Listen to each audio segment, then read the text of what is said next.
Welcome everyone, this is your host Flye Books, and today I'm with author Felicia S.W. Thomas. She is the author of the book 80 Proof Lives, as you see here. I love this book. It was really great. Thank you. So Felicia, welcome. Thank you for having me. You're very welcome. So why don't you start off by telling us a little bit about yourself?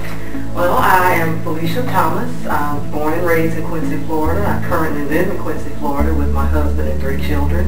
I'm an attorney by day, but a writer always. Okay. And when did you start writing? When did you decide that you wanted to be a writer?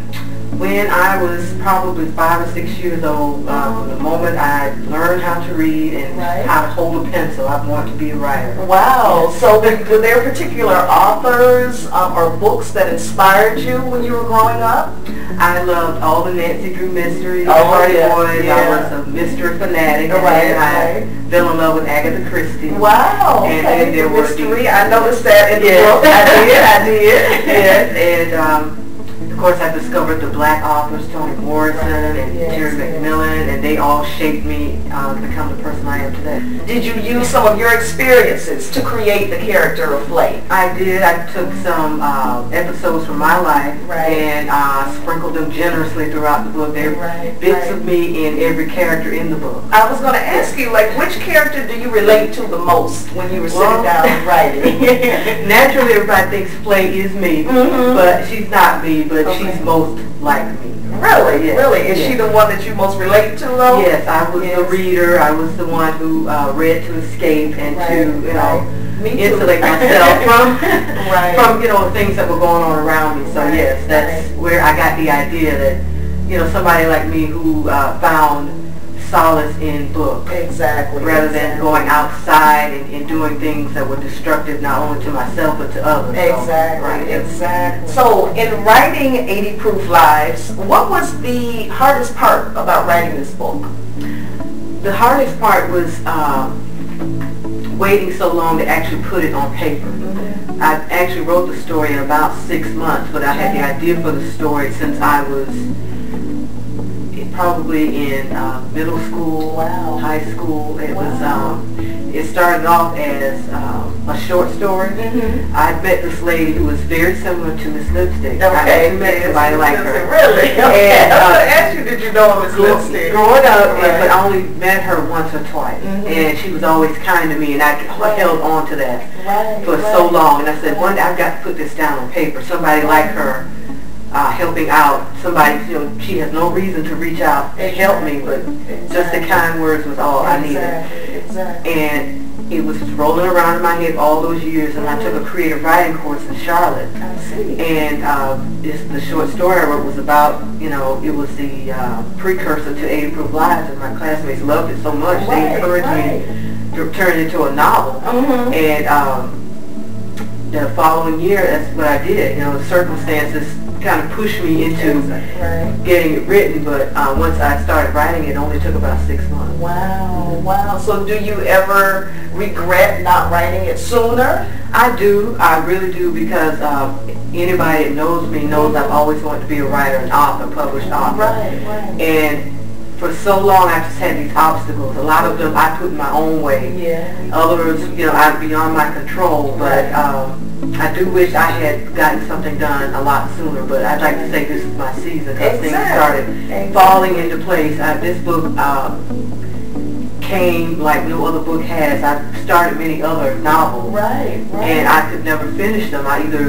Something I've done or other things. But once I started writing this, it just Well, it's that type of read, though. I mean, once I started reading it, I couldn't put it down. I kept wanting to know more. And then as I learned more, that mystery element that you talked about was really interesting to me, and it really made me want to know more about Flye and Miss Lipstick and everybody. I was hoping I pulled that off.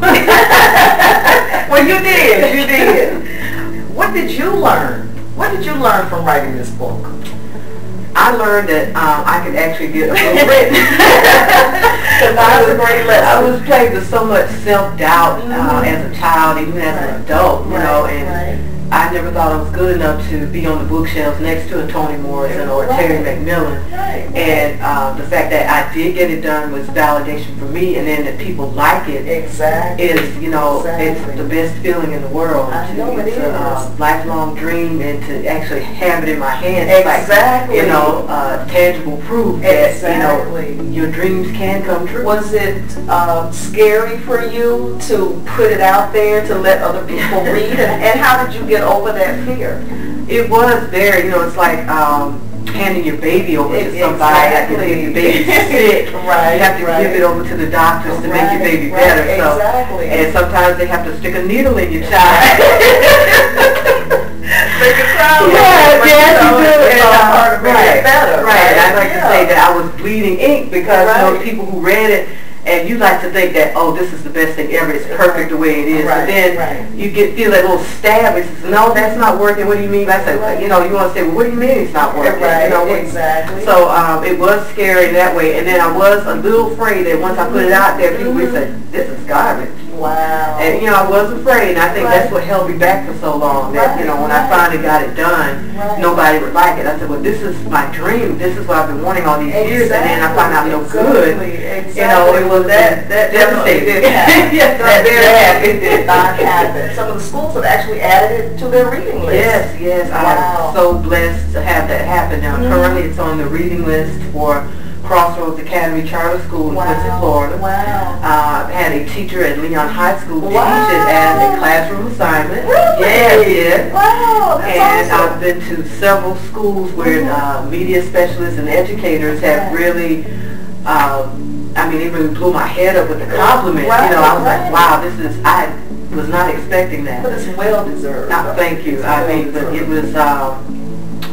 it was just wonderful, you know, to find that they really liked it. And then there are like happy accidents in the book. They see things that I didn't see. I was just writing it. I wrote it for me first. And then for everybody else. Yeah, I think that's what they say though. When you're writing, you really have to write it for you. And if you like it, at least one other person will like it. But in your case, it's been a lot of us that have enjoyed this book. This book ended up being a young adult novel, which I did not, you know, intend. This was another happy accident. And because of that, I was able to get it into the schools. But I've always loved mysteries. I want to turn my hand on mystery and other young adult novels because I see there's a need for it. There is. You know, for characters that children can identify with. You know, there are a lot of good books out there, but when I was growing up, I never saw a book with characters that look like me. And I get, oh, okay, I can see that happening, you know. And like so, you were saying, Nancy Drew and the Hardy Boys. They didn't look, I enjoyed them,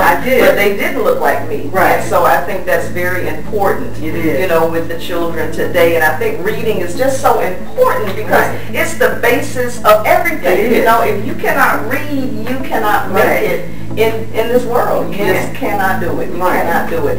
Now I know sometimes people say, you know, when you get that success and it comes to you like that, how are you handling that success? Very humbling. And in fact, I think a couple of weeks ago, I was out at the store, and a young man recognized that I spoke at the TRIO program at FAMU, and he called out my name. I said, where do I know you from? He said, you spoke at my program. It was so, I can't. But I just know it made you feel so good. It did. Good for all your hard work. I received an email recently from an 11-year-old girl who said her grandmother bought the book for her, and she read it and loved it. I think those are things I cherish. You know, I know the adults, I love them, and you know, but it's the children. The book is targeted to them, and when they give me that kind of feedback, it's just, I know I've done something right. You know you've done something right. You know you've done something right. Why don't you read us something from your book, 80 Proof Lives. Tell us what you're going to read to us. Okay. In the story, Flye has a long-standing crush on a young man named Brandy,